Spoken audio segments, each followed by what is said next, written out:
तो सबसे पहले हमारी टीम की ओर से मैं आपका तहे दिल से शुक्रिया अदा करना चाहती हूँ, आप यहाँ पर आए और वेलकम रेडियो नज़रिया 107.8 एफएम में। Thank you. तो आपके बारे में हमारे श्रोताओं को बताइए, आपसे वाकिफ़ कराइए। मेरा नाम माया बैंकर है और अभी मैं हेल्थ एंड केयर फाउंडेशन जो जीवराज पार्क में आया हुआ है, जिसको हम पुराने ऐसे पहचानते कि पोलियो फाउंडेशन, मैक्सिमम लोग ऐसे ही जानते हैं उनको, पोलियो फाउंडेशन। इसके अंदर मैं एक नर्सिंग सुपरिटेंडेंट यानी मैट्रन कहा जा सकता है, उस पे मैं फ़र्ज़ अदा कर रही हूँ। तो माया बहन, आप हमारे श्रोताओं को ये बताइए कि आप जिस पोजीशन पे हो और जो फ़र्ज़ निभा रहे हैं, वो कहने में बहुत प्राउड होता है और अच्छा फील होता है, पर उसके पीछे की कहानी बहुत लंबी होती है। और वो सिर्फ आप ही बाखूबी जानते होंगे कि उस सफ़र को पार करने में कितनी कठिनाइयों का सामना आया होगा। तो आपका शुरुआत से लेकर अभी तक क्या सफ़र रहा है, उसके बारे में बताइए। मैं बिलोंग करती हूँ राजस्थानी फैमिली से, राइट, और हम 4 बहनें और 1 भाई थे, बराबर। और आप जानते हो कि अभी और पहले भी कि बच्चों को पढ़ाना, वैसे मेरे पेरेंट्स ने बहुत अच्छे से हम लोगों, पापा, हम 4 बहनें थी, फिर भी पापा ने सबको पढ़ाने के लिए बहुत एफर्ट किया कि भाई नहीं, करना ही है, हमको बच्चियों को पढ़ाना ही है। फिर मैंने एक सर्च किया, उसके बाद मुझे डॉक्टर जीवराज मेहता है अपने जीवराज पार्क में, वहाँ पे मुझे एक ANM का कोर्स मिला था, जिसमें मुझे नर्सिंग का लेवल का एक कोर्स होता है, जिसमें हम एक रजिस्ट्रेशन नर्सिंग होता है, तो वो मैंने ANM का कोर्स वहाँ से किया। फिर मैंने वहाँ पे जॉब चालू किया। फिर धीरे से मतलब एक इंटरेस्ट पैदा हुआ मुझे इसके अंदर। पहले बोलते नहीं, मुझे ऐसा था कि हाँ करना है, ठीक है, ऐसे कर लेंगे, हो जाएगा। फिर धीरे से फिर मुझे उसमें इतना ज़्यादा, बोलते ना कि हम जिसके अंदर जाते हैं उससे वो काम से तो हमें प्यार करना ही पड़ता है, और वो बेझिझक इतना प्यारा हुआ कि आज तक मैं एकदम भागे ही जा रही हूँ। कभी मुझे इसमें कभी थकान नहीं लगती और मज़े लेकर काम करते हैं। फिर ऐसा हुआ कि मैंने खुद ने लव मैरिज किया, और बहुत छोटी सी एज थी, इतना पता नहीं चलता था, पर हो गया। और फिर छोड़ा, पढ़ाई वढ़ाई कुछ नहीं, अब आगे तो चलो शादी करना है, कर लिया। अगेंस्ट द पेरेंट्स में उन्होंने करीबन 14 ईयर तक मेरे से बात ही नहीं किया था। फिर चलता जरा, फिर अब कैसा हुआ कि जैसे शादी हो गई, मेरे हस्बैंड भी अच्छे ICICI में MBA फाइनेंस से और अच्छा जॉब करते थे, बहुत अच्छा था। और कभी कभी ऐसा हो जाता था कि जो मार्केटिंग फील्ड था, कभी जॉब हो कभी ना हो। उसके दौरान प्रेगनेंसी भी रह गई, अब बच्चे का भी मतलब वो भी शुरू। और मैं जीवराज मेहता हॉस्पिटल में जॉब करती थी उस टाइम भी, और क्या होता था कि ना सपोर्ट फैमिली में यहाँ से था और ना यहाँ से था, दोनों तरफ से कुछ भी नहीं था। तो कभी ऐसा होता था कि पर्स में 2 रुपये भी नहीं है, तो हस्बैंड को भी बुरा ना लगे कि हाँ माया 6 पैसा, हाँ है, मैं चले जाते थे। मैं प्रेगनेंसी दौरान भी मैं पैदल जाती थी। कभी ऐसा होता था तो मैं वो शेयरिंग ऑटो में, तो भी सोचती थी, उस टाइम 2 या 3 रुपये लगते थे, तो ठीक है। फिर घर में ऐसा भी होता था कि कभी मतलब हमको पैसा ढूंढ के करना पड़ेगा, यार दूध नहीं है, ये नहीं है, चलो चल लाएगा, हो जाएगा। वैसे करके धीरे से फिर मेरा बेटा हुआ परम। बहुत स्ट्रगलिंग था उस टाइम, और मुझे ये भी पता है कि जब उसकी प्रेगनेंसी के बाद जब डिलीवरी हुई, हम 4th फ्लोर पे रहते थे, वहाँ अकेले थे, वहाँ पे कोई इतना सपोर्ट नहीं था। और फिर वो बीमार होता, मैं रात को ऐसे जाते, कोई भी इतना सपोर्ट नहीं था, वेरी फ्रेंकली। उस टाइम बहुत ही हम करीब बोले ना तो 1-1.5 महीने तक वो जो चावल होते हैं ना, वो उसको खाली ऐसे बघार के खाते थे। होता है मुझे उसमें, लेकिन वो एक ऐसा था कि एंजॉय, हैप्पी थे हम, कभी इतना दुख नहीं लगा था, ठीक है जो किया है करना है। फिर थोड़े टाइम के बाद मेरे हस्बैंड ने ऐसा सोचा कि चलो माया को पढ़ाया जाए, अगर वो GNM कर लेगी तो एक अच्छा रजिस्टर डिग्री मिल जाएगा और उसको भी जॉब के लिए अच्छा रहेगा। कभी कभी ऐसा भी टाइम आता था कि मैं एज ए कॉन्ट्रैक्ट पे, बच्चा छोटा था किसके पास छोड़ के जाए, तो अगर उनके पास टाइम रहता तो मैं कॉन्ट्रैक्ट पे, हम एक सिंक्रोन एक्सिस ऐसा रिसर्च सेंटर होते, वहाँ पे मैं ब्लड कलेक्शन के लिए जाती थी। कभी ऐसा होता था ना कि आप देखो तो बारिश इतनी आ रही हो, 5:30 बजे जाना होता है वहाँ पे, इतना, ये एक रियलिटी है। गीले हो जाते हैं। वहाँ पे सब ऐसा पूछते कि आप अरे तुम्हें केम रेनकोट नहीं पहन रहे हो, तो हम ऐसे कहते कि यार पानी चला जाता था ना, गीले हो जाते हैं। फिर वो जो एसी के अंदर बैठ के सैंपलिंग लेना, यानी 12 बजे तक या 11 बजे तक ठंडी लगती, सब कुछ होता, लेकिन वो सिचुएशन को एंजॉय करके लिया था कि होगा यार, कुछ नहीं, कर लेंगे, लड़ लेंगे। और आज मेरा बेटा MBBS फर्स्ट ईयर पढ़ रहा है, वो मेरे लिए बहुत प्राउड की बात है, क्योंकि मैंने इतना हार्ड वर्क किया है। नो डाउट साथ में हस्बैंड ने भी बहुत किया है, उन्होंने भी पूरा सपोर्ट किया है, मुझे स्टडी करवाया बेंगलुरु तक। वो मैं कभी नहीं भूल सकती कि उन्होंने, उस टाइम तो पैसा नहीं था, फिर भी उन्होंने कैसे भी जुगाड़ किया, कुछ भी किए, और उन्होंने मुझे पढ़ाया। और बल्कि पढ़ाने के हिसाब से आज मैं एक लेवल पे हूँ कि आज मेरे अंडर में 200 लोग हैं जिनका मेरे पे होल्ड, मैं काम कर रही हूँ, और उसका मुझे बहुत ही खुशी है। वो उनका भी सपोर्ट था। आज मेरा खुद का अच्छा फ्लैट, गाड़ी, कुछ भी ऐसा नहीं है कि मेरे पास अभी ना होगी, जिसके लिए हम जो पास्ट में तड़पे थे ना कि एक चाय का एक कप के लिए अगर 3 रुपए मिल जाए तो दूध ले आएंगे, लेकिन वो था, वो टाइम था और निकल गया। और वो इतना जल्दी जल्दी निकला था, ऐसा नहीं था, तो दुख भी पड़े थे, लेकिन वो खुशी बहुत ज़्यादा होती है। और सक्सेसफुल था इसके लिए कि ऐसा नहीं था कि हम हार गए, हारे नहीं थे, हमने लड़े थे, हम हमारे सिचुएशन से लड़े थे, सभी से आगे आए। फिर मेरी बेटी खनक हुई। खनक का इतना लकी चाइल्ड था हमारा कि उस टाइम उसके पापा को उसी दिन अच्छा जॉब मिल गया, मतलब अच्छा जॉब मिला। जब से वो हमारे लाइफ में आएगी, एक चलो धीरज आगे की, ठीक है, खनक आई। फिर हमने घर, गाड़ी, सब कुछ उसी के बॉन्ड के बाद ये सब पॉसिबल हुआ। थोड़ा दुख था कि मैंने मेरे सगे भाई की शादी अटेंड नहीं कर पाई। एक ही भाई था 4 बहनों में, वो अपने हिसाब से सही थे। मैं नहीं कह रही कि मैं गलत थी या वो, सब वो ऊपर वाले ने लिख के भेजते हैं, तो वैसा हुआ। फिर पापा को मतलब बीमार हो गए, फिर उनकी भी लास्ट, मुझे उनके साथ भी अच्छा टाइम मिला। यानी अब देखने जाओ तो इतना 14 ईयर के बाद जब बुलाते हैं ना, तब बहुत ही मतलब अच्छा भी लगा था। मेरे दादी माँ वगैरह चले गए, मैं नहीं जा पाई, दूर से देख पाई थी, दूर से देखा था, बहुत बुरा भी लग रहा था। ठीक है, बच्चों को संभाला, मेरा जॉब का मेरे हस्बैंड ने संभाला, धीरे धीरे से सब एडजस्ट होता गया, हम आगे आगे बढ़ते गए। फिर मैं एक्सिस क्लिनिकल रिसर्च में अच्छा पोजीशन पे मैंने जॉब किया, और उन दौरान मुझे यहाँ पे polio foundation, health and care foundation है, जहाँ पे मुझे जॉब मिला। और वहाँ पे मैंने, वो चैरिटेबल हॉस्पिटल है कि वहाँ पे बच्चों का जो जन्मजात खोड़ खापन कहते हैं हम, डिसेबिलिटी वाले, उन बच्चों का पे इलाज होता है, और उसका ना कोई चार्ज होता है, कुछ भी नहीं। स्कोलियोसिस वाले ऑपरेशंस होते हैं वो, और उनके साथ जो मेरा बॉन्डिंग होता था इतना ज़बरदस्त होता था कि वो लोग ऐसे बोलते हैं माया बहन है, माया बहन ने मड़ूच है। और एक एरिया के अंदर आज जीवराज पार्क में भी, अगर मैं दिल से बोल रही हूँ कि किसी को भी ऐसा होगा कि माया बहन पोलियो फाउंडेशन वाला, तो मुझे अच्छा लगता है कि हाँ बहन आटला। और कभी भी मेरा फ़ोन सुबह से लगा के, अगर शाम को भी मैं सो गई और रात को भी आता है कि माया बहन आ करूँ तो हाँ તમે આવી જજો થઈ જશે। तो एक वो इतना मतलब अच्छा लगता है मुझे कि चलो मैंने जो फील्ड पसंद किया उसमें मेहनत किया, और आज मैं सक्सेसफुल भी हूँ। लाइफ में बहुत स्ट्रगल किया, धीरे धीरे से आगे भी आ गए। आज पेशेंट की जो हंसी आती है वो देख के खुश होता है, वो हमको देख के इतना बड़ा स्माइल करता है कि हाँ, और उनका विश्वास होता है कि मैं उनसे बोलती हूँ कि अरे कશું नहीं થાય, તમને સરસ થઈ જશે। तो बस एक उनको अच्छा लगता है कि नहीं તમે કીધું છે ને તો સરસ થઈ જ જશે। ये गॉड गिफ्ट है, पता नहीं, कभी मुझे भी ऐसा लगता है कि થઈ જશે, સરસ થઈ જશે, કેમ टेंशन करो છો। तो एक अच्छा लगता है कि हाँ हो जाएगा, मैं कर लूँगी। तो माया बहन, आप हमारे श्रोताओं को ये बताइए कि जब आपने शादी कर लिया तो खैर पसंद से किया तो कोई उसमें वो नहीं है, बट समाज के एंगल से कहीं ना कहीं तकलीफ होती है, और वो वक्त था, पर आपने बहुत अच्छी तरीके से उस वक्त को संभाला, बहुत बड़ी बात है। तो क्या उस दौरान आपका मायका कहाँ था? वैसे कोटा मेरा राजस्थान है प्रॉपर, पर यहाँ पे अहमदाबाद में रहते हैं, वासना एरिया में। अच्छा, वासना एरिया में रहते।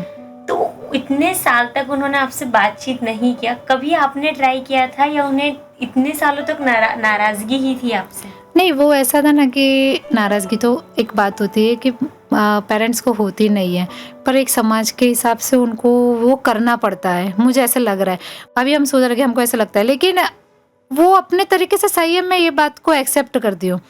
उस टाइम हमें पता नहीं चलता होता कि सही क्या है, गलत क्या है, और मैं सबको यही कह रही हूँ कि हाँ, अगर आपको लग रहा है तो आप एक बार कन्विंस करने का ट्राई करो। एक बार ट्राई करना चाहिए अच्छे से, अगर पर मान जो जाता हुआ है। वो अच्छे के लिए हुआ, वो शायद जो आपने अगर वो तो सक्सेस हुई इसलिए, हाँ अगर ना होते तो, क्योंकि अधिकतर ये चीजें हो रही है अभी के जो देखने जाओ। पहले ऐसा था कि चलो समझ जाते थे कि भाई एक दूसरे का, और अभी जो हो रहा है वो मुझे नहीं लग रहा है। उसके लिए एक बार तो हम मनाना चाहिए यार। मुझे ऐसा नहीं लग रहा कि हमको ऐसा नहीं हो, अभी जस्ट ऐसा लग रहा है। मैं सक्सेसफुल हूँ तो मैं ये नहीं कह रही कि नहीं ऐसा करना ही चाहिए, हाँ क्योंकि पर ऐसा ट्राई होता है ना करना कि चाहिए। हाँ, क्योंकि पेरेंट्स के साथ इतना साल रहते हैं हम, राइट, और उनके साथ ऐसा चीट करना वो गलत है। अब देर आए दुरुस्त हम कुछ कह नहीं सकते, पर जो है वो सही है और वो हमें एक्सेप्ट करना पड़ता है। तो आपने एक भी बार घर पे नहीं बोला? मैंने एक बार पापा से बोला था, पर पापा ने बोला था कि नहीं ये नहीं होगा। फिर मैंने इतना मतलब ज़्यादा ट्राई नहीं किया था। उन्हें क्या थी आपकी? इंटर कास्ट मैरिज थी, अच्छा। इसकी वजह से उनकी कास्ट के और हमारे कास्ट में डिफर था, उसके लिए ये सबसे बड़ी प्रॉब्लम थी। हाँ, लेकिन ये अच्छे थे, उनका फैमिली, मेरे फादर इन लॉ, सब पूरा फैमिली बहुत अच्छा है अभी भी। और मेरे मम्मी पापा को एक, और जो राजस्थान के होते हैं ना, उनका एक आबरू रुआब होता है कि कभी किसी ने ऐसे किया नहीं था, तो वो सह नहीं सक रहे थे। कभी कभी हो जाता है ना कि उनको बहुत बुरा लगा था कि ऐसा क्यों किया, लग ही नहीं रहा था ऐसा करेगी ये। हमने तो पढ़ा, मेरे पापा को कितना दुख लगा होगा पता है, जब उन्होंने मुझे जीवराज मेहता में A&M पढ़ाया था ना, वो मुझे ऐसा कहते थे कि ये तो मारो हीरो छे અને આ તો મારો ડોક્ટર છે, ભલે ને नर्सिंग કર્યું। वो पापा को इतना प्यार था, और मुझे पता है कि चारों बेटियों में सबसे ज़्यादा मेरे पापा मुझे प्यार करते थे। पापा ऐसा कहते थे, वो खाना भी नहीं खाते थे, अगर मैं रूठी हूँ तो नहीं, मारी माया खासे तो ज हूँ खाईस। तो फिर तो मेरे पापा को तरीके से वो दिन निकाले होंगे ना, और वो गलत था ना। वो चलो मेरे लिए, मैंने सोचा वो सही था, मैं सक्सेसफुल हुई इसलिए वो सही था। पर पेरेंट्स कभी अपने बच्चे के लिए बुरा नहीं सोचेंगे, सही है ना। तो पापा को इतना, इसलिए मैं यही कह रही हूँ सबको कि अपने पापा का कभी दिल मत दुखाना। मैंने बहुत दुखाया है, पर कोई और कभी मत दुखाना।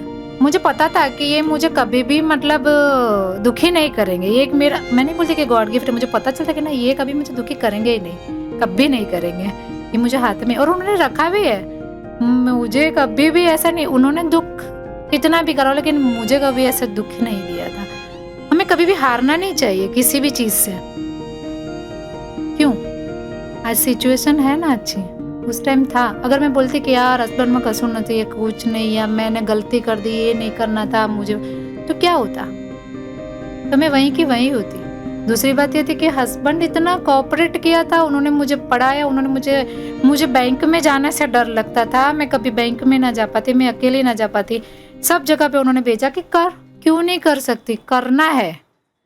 तो मैंने धीरे धीरे से किया। बहुत से ख्याल आ जाते हैं दिमाग में उस टाइम, पर उसको सबको छोड़ दो, लिव इट, निकालो दिमाग से। आगे बढ़ना है, करेंगे यार, मेहनत करेंगे, कुछ भी करेंगे। हाँ, जो भी मेहनत करेंगे वो दिल से और ऑनेस्टली करेंगे, कभी गलत नहीं करेंगे। और ना ही मैंने कभी कोई गलत किया है। ये मैं बोलूँ ना कि मैंने, हाँ, जैसे नाइट, मॉर्निंग, इवनिंग ड्यूटी, बच्चे को दादा के घर छोड़ के जाना, मतलब उस टाइम मेरे फादर इन लोगों को, उनको कैसे भी करके टाइम पे 7 बज के भी लेट हो गया है, भागो, वरना ये सब भी करना पड़ता है, फैमिली है, उनको लेने जाओ, ये सब साथ में करना। और किया था, बहुत टफ रहता था। रोटा वायरल हो गया था बच्चे को, तो इतना मतलब कि 3 दिन तक हम भूखे हॉस्पिटल में ऐसे नीचे देखते, श्यामल में नीरव बेनानी का हॉस्पिटल है, वहाँ पे उसको एडमिट किया, और ऐसे नीचे होटल होती ना, तो वहाँ से स्मेल आता, तो तुम 3 दिन से भूखे हो। वो भी एक सिचुएशन था, पर बच्चा उस टाइम ऐसा था कि यार मेरा बच्चा इतना बीमार है। आज मुझे इतना प्राउड होता है कि मैंने मेरे बच्चे को डॉक्टर बनाया, वो बहुत बड़ी चीज़ है। 0 से, मतलब कि मैंने खुद को कैपेबल किया और आगे बढ़े, आज ये सिचुएशन में आए और वो कर लेगा। वो उसे भी पता है कि वो जब जा रहा था ना, उसने मुझे इतना हक करके बोला कि मम्मा તમારો हार्डवर्क છે ને એ સક્સેસ થશે।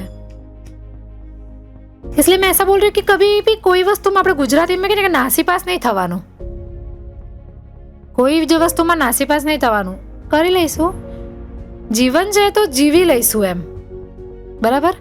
કઈ હારી જઈને કોઈ વસ્તુ જ નથી એમ, હારી જવાથી કંઈ નહીં થવાનું, લડવું તો પડશે જ, બસ સિચ્યુએશન છે ને આમાં જ આગળ આવવાનું છે એટલે થઈ જાય। प्लीज पानी कभी भी मेरे पेशेंट, कभी अगर मौका मिला तो मैं मेरे पेशेंट से आपको मिलवाऊंगी, उनका नोट है मेरे पास लिखा हुआ, वो भी मैं आपको शेयर करूंगी कि वो लोग मुझे इतना ब्लेसिंग देते हैं, इतना आशीर्वाद है उनका। वो मुझे ऐसा कहते कि બેન તમારો છોકરો સર્જન થશે, હા બેન તમે જોઈ લેજો, તમે બહુ જ करो। क्योंकि क्या होता है कि मैं ऐसा नहीं कि कोई जैसे पुअर पेशेंट होते हैं कि जो अफोर्डेबल नहीं है चार्जेस की, तो वो लोगों के लिए કઈ વાંધો નહીં, આયુષ્યમાન કાર્ડ છે હું કરાવીશ, તમારી પાસે बीपीएल कार्ड છે તમે આવી જજો, वो सब करवाते हैं ना। तो वो मुझे ढूंढ के आते वाया वाया वाया वाया ऐसे कि चलो ये मौसी का लड़का इसका माया જોજે ને બહુ ગરીબ છે, જોજે ને આમ થશે, તમે તો કઈ વાંધો નહીં, તો મોકલી દે, હું પોલિયો પર છું 9 to 5 ગમે ત્યારે आता है। एक माया बहन जो ना अभी सिचुएशन से कैटरेक होता है, कोई भी सर्जरी होता है, इवन बच्चे का होता है, कुछ भी आके पहले आके बोलता है ना થઈ જશે, वो इतना खुश हो जाता है कि બેન ઓપરેશન બધું સરસ सक्सेसफुल થઈ ગયું, આમાં પૈસા भी ना था, અમને બહુ સરસ થઈ ગયું। तो जो उनका अंतर से जो आशीर्वाद निकलता है ना, बस खुशी, उसकी खुशी अगर आप करके देखोगे ना कभी, तभी उसका एहसास होता है कि यार इतना मस्त लगता है। वो पैसे इम्पोर्टेंट नहीं है उस टाइम, उनका आशीर्वाद ब्लेसिंग इम्पोर्टेंट है, अच्छा लगता है। अभी एक नया और दूसरी एक बात कि अभी मैं ना आई ब्रेस्ट एंड सर्वाइकल कैंसर पे काम कर रही हूँ और सर्टिफाइड हूँ उसके लिए मैं। सो अभी एक इतना स्मॉल गैजेट हमने हमारे health and care foundation doctor Bharat Bhagat ने परचेज़ किया था, और उसके लिए हमने करीबन देखने जाए तो 3 से 4 हज़ार फीमेल्स का हमने स्क्रीनिंग किया है उसमें, और उसमें से हमने कैंसर भी डिटेक्ट किए हुए हैं। हम ऐसे गांव-गांव में कैंप करते हैं और वहाँ पे हम वुमेन्स वेलनेस उनको अवेयर करते हैं कि भाई ब्रेस्ट कैंसर क्या है, सर्वाइकल कैंसर क्या है, प्रेजेंटेशन के बाद हम उनका स्क्रीनिंग करते हैं। और उसमें से अब जो गाँव में आप देखने जाओ तो वो ना उनका खाना, वो पूरा दिन मजदूरी करते रहते हैं, वो अपने हेल्थ के लिए कॉन्शियस नहीं है। जो फीमेल्स है वो बिल्कुल भी नहीं है, क्योंकि आप जान सकते हो कि उनके पास इतना टाइम नहीं रहता है, वो इतना मतलब। और कभी ऐसा सोच के है गायनिक नु करावा जवा तू हसे કંઈક નીકળે તો हम उनको समझाते, मैं उनको इतना अच्छे समझे कि કંઈક નીકળશે તો એનો ઈલાજ થશે, બરાબર? નહીં નીકળે અને જતા રહેશો તો શું કરશો?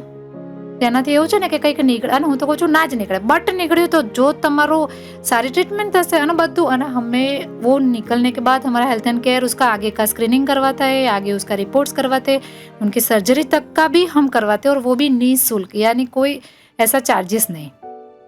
हाँ, तो ऐसे पेशेंट अभी जस्ट हमने लास्ट में कैम्प किया था, तो अरे नहीं कराओ, तो मैंने कहा ना ना कराओ ना प्लीज़ मारी माटे। और उनमें अभी लास्ट ही था एक केस, तो निकला आगे, उसको भी ऐसा था कि यार हो सके कैंसर का निकला। उसके बाद आगे हमने उसका ट्रीटमेंट करवाया, सर्जरी करवाया, ऑपरेट करवाया। उसे पता ही नहीं था कि इतना सारा लम बोलते कि 3-4 था, उसे पता ही नहीं था। पर मुझे ये हुआ कि वो बच गया, और उसका उम्र था 32 ईयर ओनली। डिटेक्ट हुआ ना, बच गई। तो उसके बाद आज भी हुए थे कि माया बेन તમે દિવસે મને ફોર્સ ના કર્યો હોત તો હું તો કરાવત જ નહીં ને, મારા નાના નાના બાળકો છે એટલે आपने रोक लगाई उसको, वरना वो बढ़ जाता तो फिर ऐसा पहले भी मेरे एक अभी जो मेड है उसके साथ भी ऐसा था कि रिपोर्ट करवाने गए तो कैंसर निकला, वो डर गई, रोने लगी कि अब हमारे सूत से आते। मैं कहीं वांधो नहीं, चलो हूँ ले जाऊँ। और एक थैंकफुल कि इतने सारे मेरे पास अच्छे डॉक्टर्स हैं कि वो लोग उनको फ्री में भी सर्जरी कर देते हैं, और कभी ऐसा लगता है तो नॉमिनल चार्जेस में। और आज मुझे भी खबर ऐसा तो मतलब कि हूँ आप તમે પણ આનું સર્જરી કરી આલો, इतना भी होता है कि नहीं अच्छा लगेगा, मुझे दिल से अच्छा लगेगा कि चलो एक की जान बच गई। आपने वो ज़रिया बने आप। फिर ये पैप टेस्ट वगैरह करके भी डिटेक्ट करते हैं हम सर्वाइकल कैंसर, तो उस पे भी मुझे एक एक इतना अच्छा लगता है कि चलो ये अगर निकल रहा है तो उसका आगे एक रास्ता होगा कि चलो कैसे इनको हम इसका लाइफ सेव कर सकते हैं। ये काम फिर अभी तो एक नया प्रोजेक्ट भी पे भी मैं काम करूँगी, स्लम एरिया या और जो बेगर्स होते हैं रास्ते पर जो भीख मांगते रहते हैं, उनका कोई फ्यूचर नहीं होता है, वो ऐसे भीख मांगे के चले जाएंगे। अब उनके जो पेरेंट्स होते हैं उनको हम फाइंड आउट करते हैं, उनको जाके समझाना होता है कि તમારા છોકરાને અમે ભણાવીશું, એમને જમાડીશું, એમને સારા કપડા આપીશું, એમને એક માણસ તરીકે ઊભા કરીશું। और उनको क्या होता है कि नहीं हमारा तो ये प्रोफेशन है, यही अच्छा है, ये मजबूरी है उनकी, हम भी कुछ नहीं कह सकते। लेकिन उनके पीछे टाइम देकर भी उनके पास जाते अभी में मैं ये 1-2 घंटे का टाइम निकालती हूँ इसमें से भी कि उनके पास जाके उनको इतना प्यार से उनके पेरेंट्स को समझा, तो उसकी मम्मी को बोलती हूँ चल आप भी आओ, आप भी बैठो वहाँ पे। तो एक प्रोजेक्ट पे काम कर रहे हैं अभी 1 महीना हो गया, पर सक्सेसफुली बच्चे आते हैं, पढ़ाई करते हैं। उनको ये भी नहीं पता होता है बर्ड्स, ये जो बर्ड्स है उसका नाम क्या है, ये सब्जी है उसका नाम क्या है, ये मुझे नहीं पता था। जब हम नजदीक गए उनके तब पता चला कि कलर्स हाँ पीड़ो छे, आ छे, ते छे, मतलब वो एक सोसाइटी में है ही नहीं। आप देखने जाओ ना तो समाज के लिए वो कुछ है ही नहीं, खाली एक खाते हैं, हमारे पास से पैसा लिया चले गए, उनका कोई लाइफ ही नहीं है, कुछ नहीं है। तो उस पे काम करना और उनको आगे जागृत करना, मुझे लग रहा है कि अभी हम 10-15 बच्चों से जा रहे हैं, मैं जानती हूँ कि 100 तक जाए। और उनको समझाना मेरे लिए बहुत टफ रहता है उनके पेरेंट्स को, लेकिन फिर भी मैं हार नहीं मानती। मुझे लगता है नहीं आना तो आना ही है, कुछ भी गाड़ी भी मैं ऐसे वैसे बेचती हूँ कि जाओ लेके आओ, लेके आते हैं। हमारे वहाँ पे एक चेतन भैया बहुत अच्छा काम करते हैं, वो लेके आते हैं, हम उनको जब खिलाते उनका खाते, उनका खेलना, वो सब देख के जो मज़े लेते हैं ना, तो वो उनको नहीं मिलता। वो पूरा दिन सुबह में निकल गए, मांगा, वापस सो गए, सुबह उठे, उनके कपड़े वगैरह, हमने उनको नहलाना, उनके नेल कट करना, हेयर कट करवाना, वो सब, क्योंकि किसी का ध्यान नहीं है नो डाउट को बहुत सारे एनजीओ से कि वो काम कर रहे हैं उनके पीछे, बट मुझे नहीं लग रहा कि एक्चुअली क्या कर रहा है, क्या हो क्या रहा है। अगर ऐसा होता तो अपने एरिया में इतने बच्चे घूमते ही नहीं ना। तो हम लोग लेके आते, मुझे अच्छा लगता है ये सब करना। और अब मेरे लाइफ में यही मुझे अच्छा लग रहा है कि मैं ये बस यही करती जाऊँ। अब लाइफ में क्या होगा मुझे पता नहीं है। थोड़ा मेरा हेल्थ का बोलूँ तो उसमें मुझे ऐसा है कि मुझे एब्स्टेन एनोमली है, जो अभी मुझे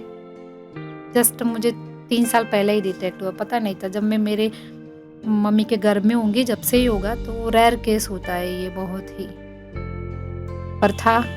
कभी डॉक्टर बोलते कि आपका मैरिज हो गया है, मैंने कहा हाँ। आपके बच्चे हैं, मैंने कहा हाँ। तो आप हो कैसे, तो मैं तो हूँ। वो भी ये सबके लिए भगवान ने अभी तक मुझे रखा होगा, मुझे ऐसा लग रहा है। ये काम इतने अच्छे हैं। अरे ऐसा नहीं होता, मुझे ऐसा लग रहा है कि मुझे यही होगा कि ये सब करना है। अभी भी मुझे मरना नहीं है, मैं ऐसा सोची। वो डॉक्टर बोलते ना कि भाई देखेंगे लास्ट में कुछ होगा तो सर्जरी कराएंगे, वरना चल रहा है तो चलने दो, कोई बात नहीं।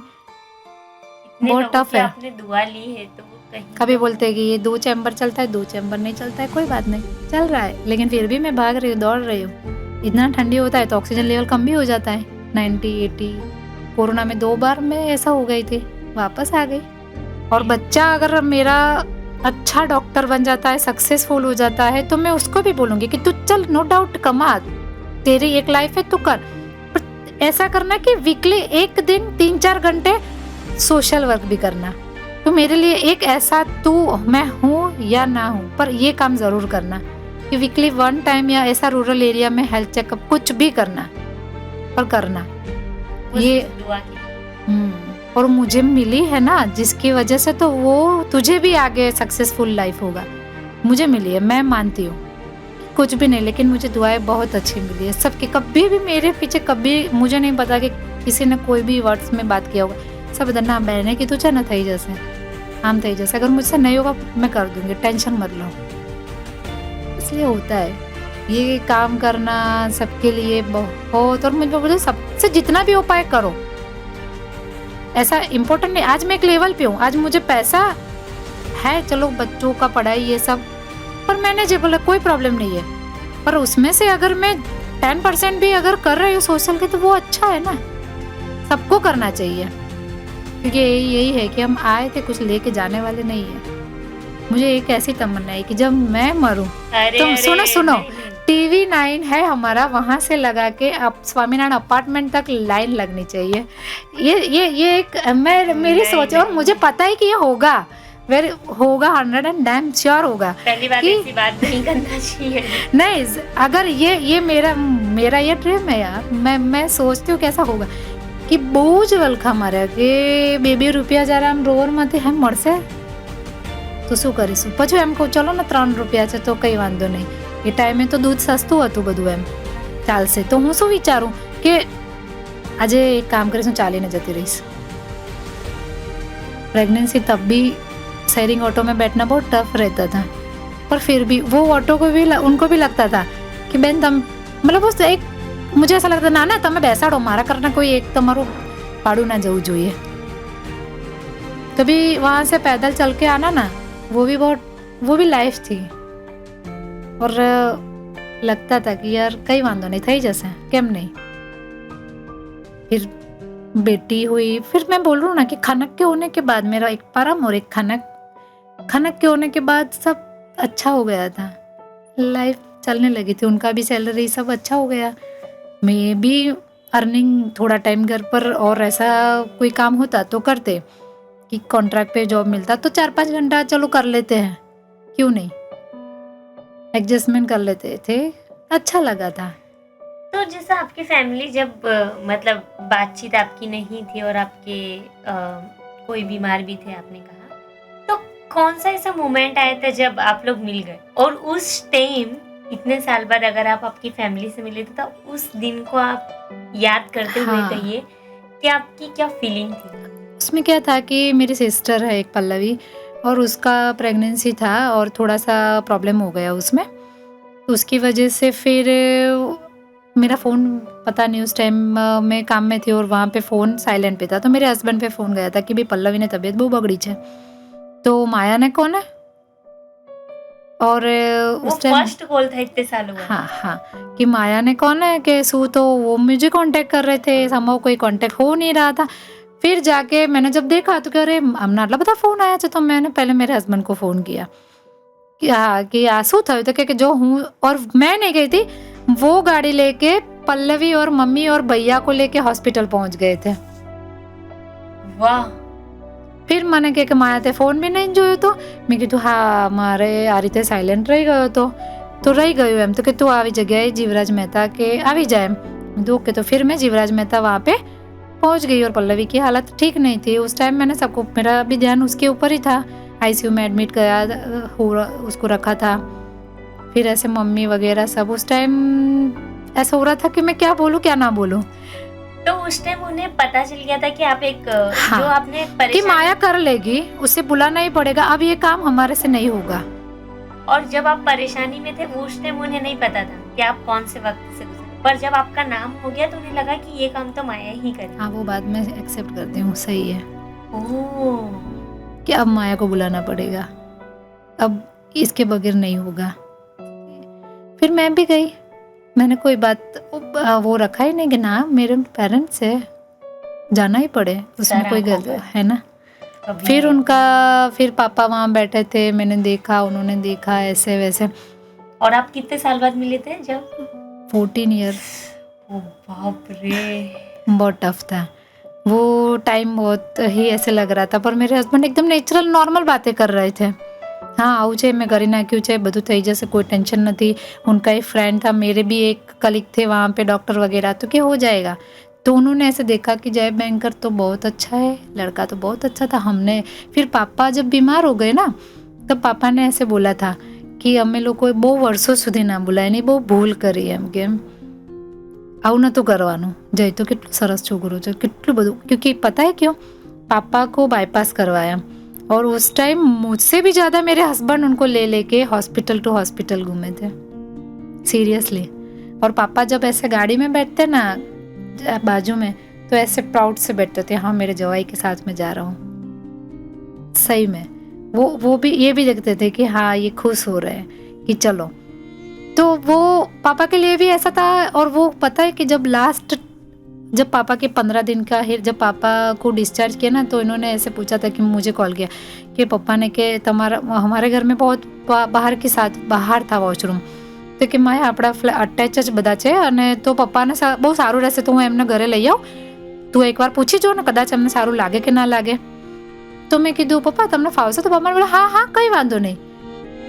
और उस time first time and last time मेरे घर पे मेरे पापा फर्स्ट एंड लास्ट टाइम आए हैं.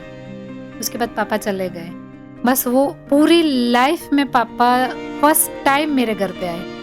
उनको ऐसा लगा था कि अब मैं नहीं रहने वाला हूँ तो હું માયાના ઘરે જ જઉં એમ.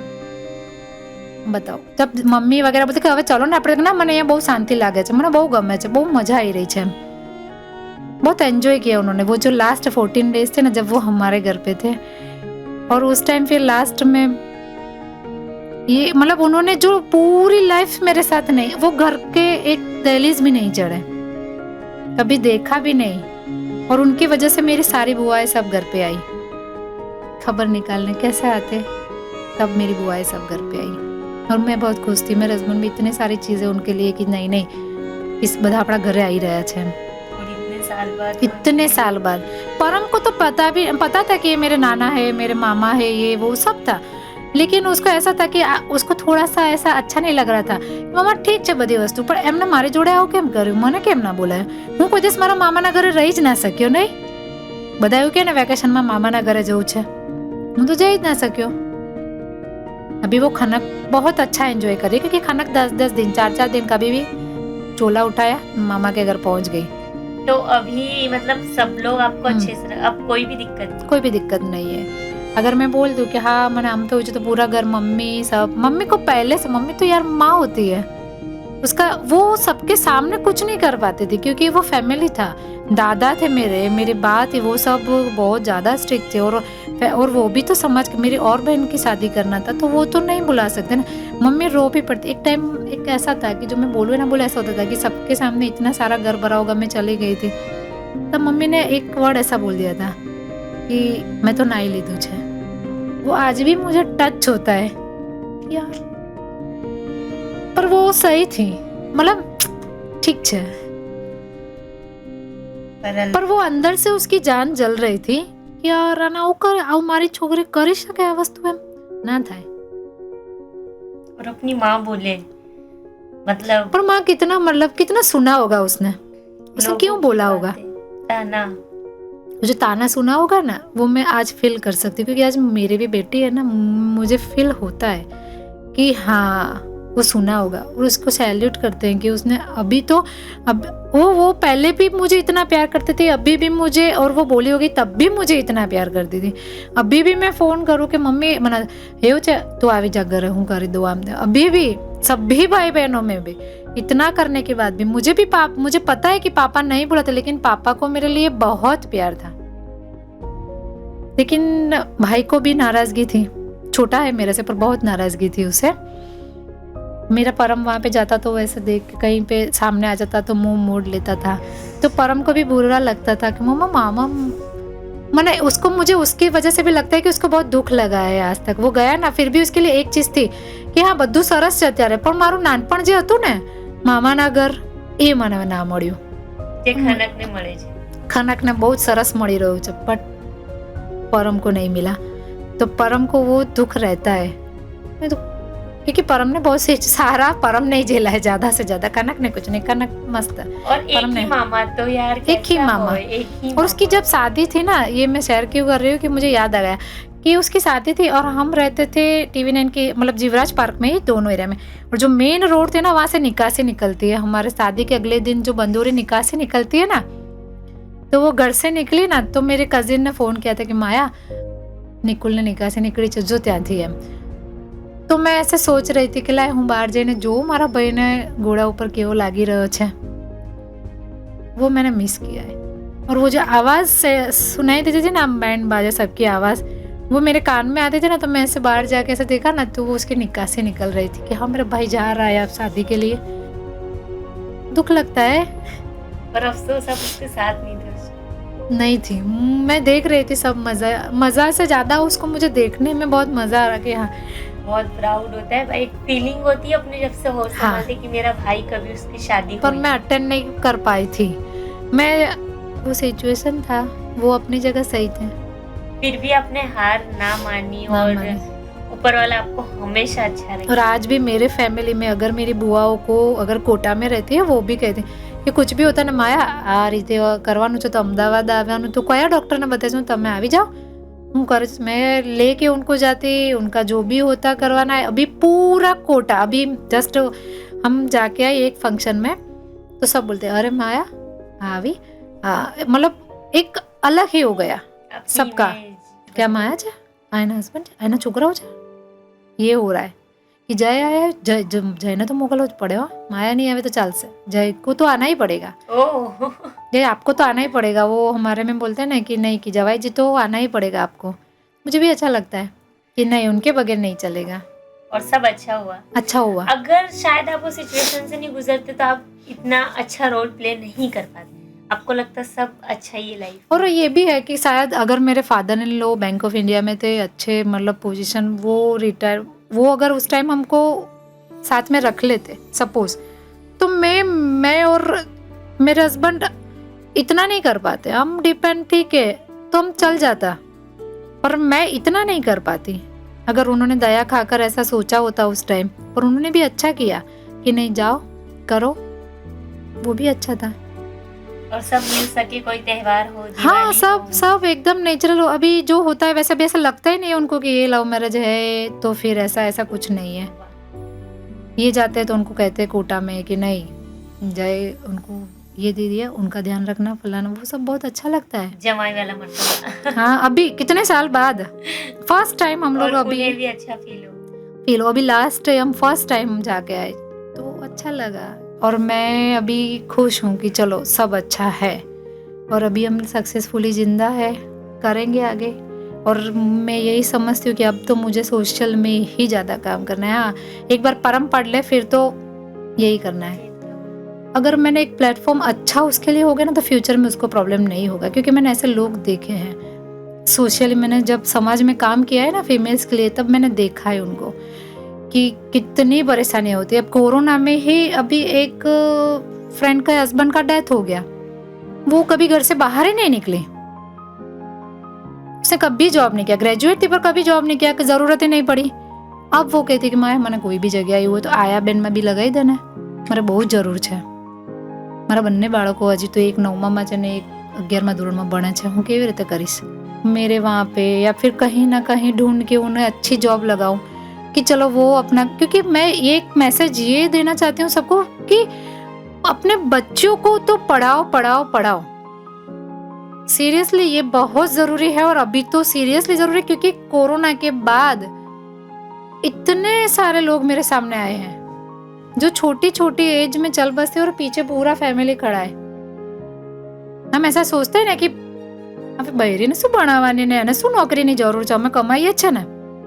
એક મેન્ટાલિટી है गुजराती लोगों की, सबकी, ऑल ओवर सबकी यही मेंटालिटी है कि ભણાવવાનું છે ઠીક છે, પણ નોકરીની કઈ જરૂર નથી, અમે કમાઈએ જ છે, નોકરી શું કામ કરાવવાની। अब 15 साल तक तो वो घर में ही रही, बाहर की दुनिया नहीं देखी, अब क्या करेगी। एक समाज होता है ना, घर के मेंबर्स, अपने भाई भाभी ये सब होते हैं, पर एक लेवल तक हेल्प करेंगे, उससे ज्यादा नहीं करेंगे, क्योंकि उनका भी फैमिली होता है। अगर ननद हो गए विडो या फिर कुछ भी, तो फिर वो क्या करेंगे, अरे भाई हमारा माथे पड़ी गया। देखो ये हम स्वीकार करें या ना करें, ये जरूरी, ये है ही, मैं सच कह रही हूँ। क्योंकि आप हम बोले ना नाना ये घर में रहसे हमें खवड़ावीशु, मारी बहन है, सब ऐसा है ही नहीं, सिर्फ बातें होती है।